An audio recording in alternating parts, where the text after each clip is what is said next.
We are only a couple of weeks away from the 2025 MLB trade deadline, so I thought it would be a good idea to go back and look at all of the major trades from last year's deadline. However, there were a lot of big trades that transpired last year at the trade deadline, so this video will be split up into part 1 and part 2. If you enjoyed the video, please consider leaving a like down below and subscribing to my YouTube channel. I would greatly appreciate it.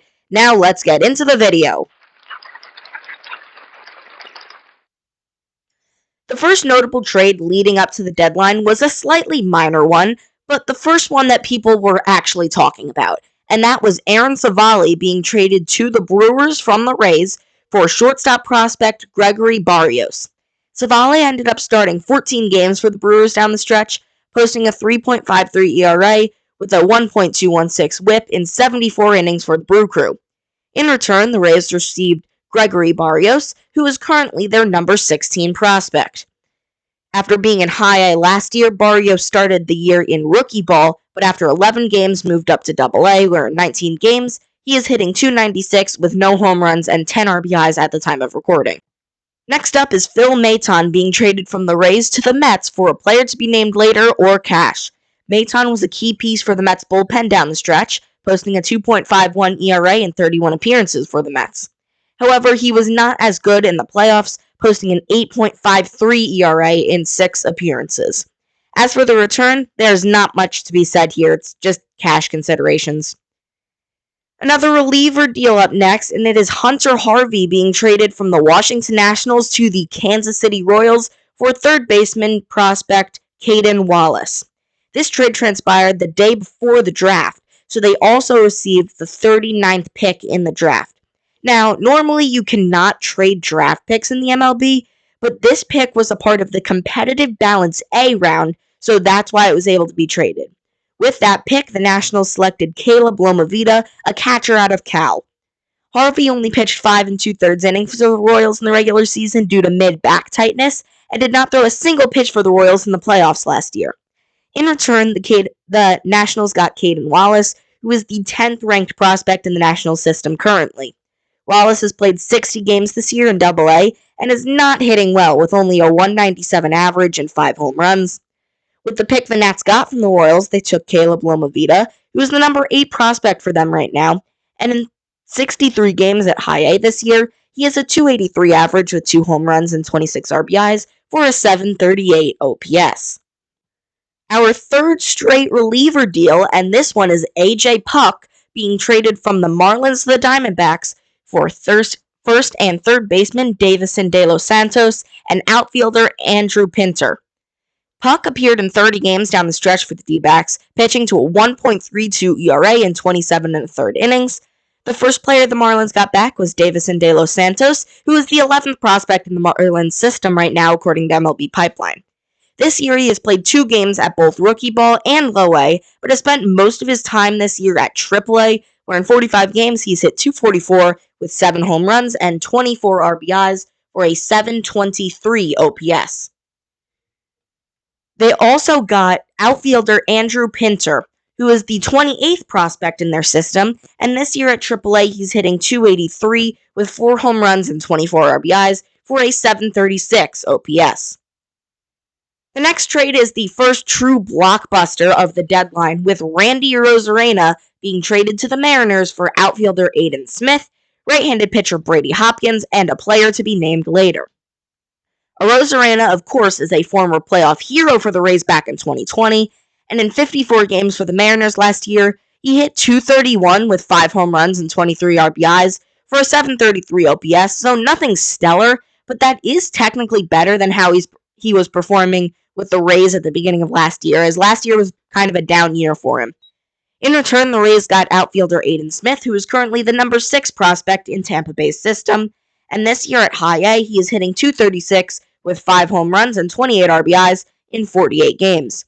They also got Brody Hopkins, their 7th ranked prospect currently, and in 14 starts so far this year in the minors, he has a 3.70 ERA with 80 strikeouts. Next up here is James Paxton being traded to the Red Sox from the Los Angeles Dodgers for unranked prospect Moises Bolivar. Paxton only pitched in 3 games for the Red Sox after the trade at 35 years old, and in 11 innings he gave up 8 runs. As for the return, Bolivar is still in rookie ball for the Dodgers, but he is still only 17 years old, so it remains to be seen what will happen with him.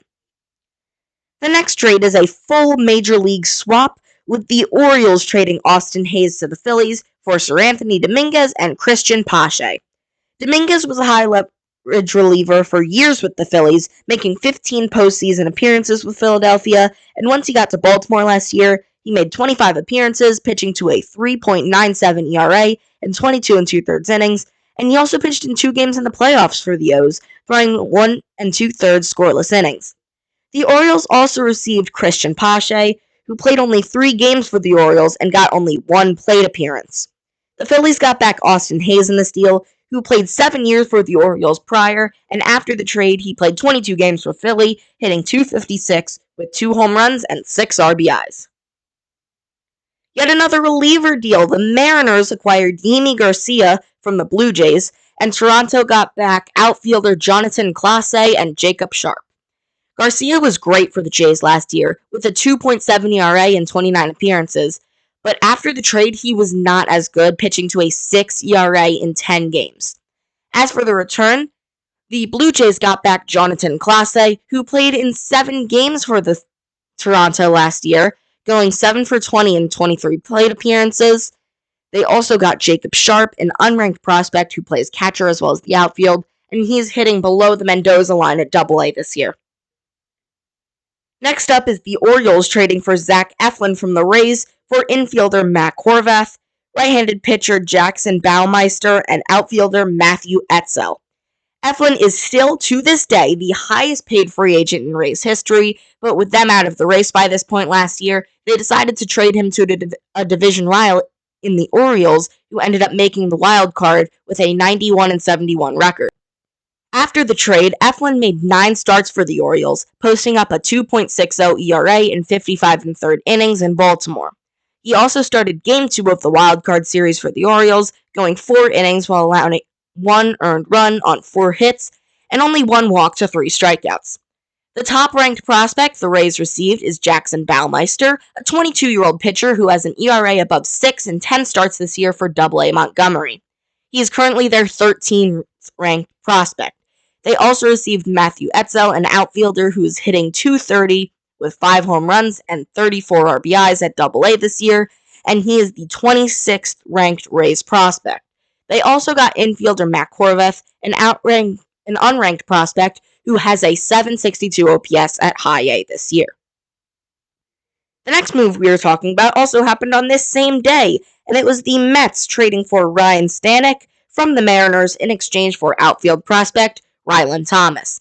Stanek did not have the greatest time with the Mets, pitching to a 6.06 ERA in 16 1/3 innings in the regular season, but he was dominant in the postseason, giving up only 3 earned runs in 8 innings. The Mariners got back Rylan Thomas in this deal, an unranked prospect that made his major league debut for the Mariners this season, recording 1 hit in 8 at-bats. He's currently at AAA, where he's hitting .299 with a 748 OPS plus in 70 games, or OPS rather.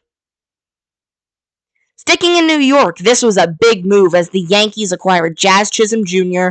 from the Marlins for middle infielder Jared Serna, catcher Agustin Ramirez, and shortstop Abraham Ramirez. Although Jazz got hurt after this deal, he still played 46 games for the Yanks, hitting .273 with an .825 OPS after slugging 11 home runs. He also played all 14 playoff games for the Yankees, going 10 for 55 while hitting 2 home runs. The biggest piece the Marlins got back for Jazz was Agustin Ramirez, an extremely promising catching prospect who's played 59 games in the big leagues for the Marlins this year at the time of recording, and has already hit 12 home runs with 33 RBIs while hitting .252. They also got back middle infielder Jared Serna, who is currently their 14th ranked prospect according to MLB Pipeline. This year at AA, he has hit .215 with 1 home run and 12 RBIs in 63 games played.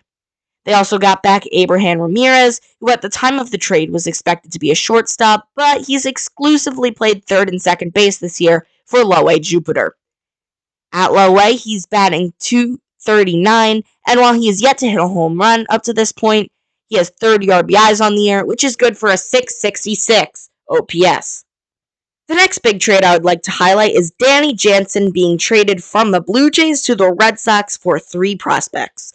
The big reason I want to highlight this is because it was a national story when Jansen was able to play for both teams in one game because of a suspension of the game, so that was pretty cool. Other than that, Jansen played in 30 games for the Red Sox down the stretch, hitting just 188 with 3 home runs and 6 RBIs for a 623 OPS. I'm not going to dig too deep into any of the prospects because none of them are top 30 prospects for the Blue Jays currently, but Edinson Paulino is an infielder who's currently in Double-A, Cutter Coffey is an infielder who's currently at High-A, and Gilberto Batista is a right-handed pitcher who's at Low-A for the Blue Jays. Next up, we have the National League East champion Phillies bolstering their bullpen with the addition of Carlos Estevez from the Angels for left-handed pitcher Sam Aldeguerri and right-handed pitcher George Klassen. Estevez was good for the Phillies down the stretch, pitching to a 2.57 ERA in 21 innings for Philadelphia. However, after his first 2 playoff outings being scoreless ones, he gave up the go-ahead grand slam to Francisco Lindor in the NLDS, which ended up costing the Phillies their season. The Angels got back Sam Aldeguerri, a lefty from Italy that made 3 starts for the Angels last year, giving up 7 earned runs in 13 innings pitched. He's the Angels' number 5 prospect currently. The Angels also got back righty George Klassen, who's their 3rd-ranked prospect, and in 47 2/3 innings at Double-A this year, he has an ERA approaching 7. Next up, we have the Mets picking up the only bat they got last trade that done, being Jesse Winker from the Washington Nationals for right-handed pitcher Tyler Stewart. Winker was a solid bat for the Mets down the stretch last year, hitting .243 with 3 home runs in 44 games for New York, but then he had a 1.168 OPS in 10 playoff games. The Nationals got back Tyler Stewart, who was their 14th-ranked prospect, and this year at Double-A, he has a 6.05 ERA in 4 starts and 1 relief appearance. Next up is the Padres and A.J. Preller acquiring Jason Adam from the Tampa Bay Rays. Adam pitched in 27 games for the Friars after the trade, and he was great, pitching to a 1.01 ERA. He also pitched 5 games in the playoffs, giving up 2 runs in 5 1/3 innings pitched. The Rays got back their current 27th-ranked prospect, Dylan Lesko, who was not pitched well at High-A this year, as in only 4 relief appearances. He has an ERA over 23, and he has been demoted to rookie ball. However, he's still only 21. The Rays also got their number 15 prospect, outfielder Homer Bush Jr., who's hitting .281 at Double-A this year. They also received unranked catching prospect J.D. Gonzalez.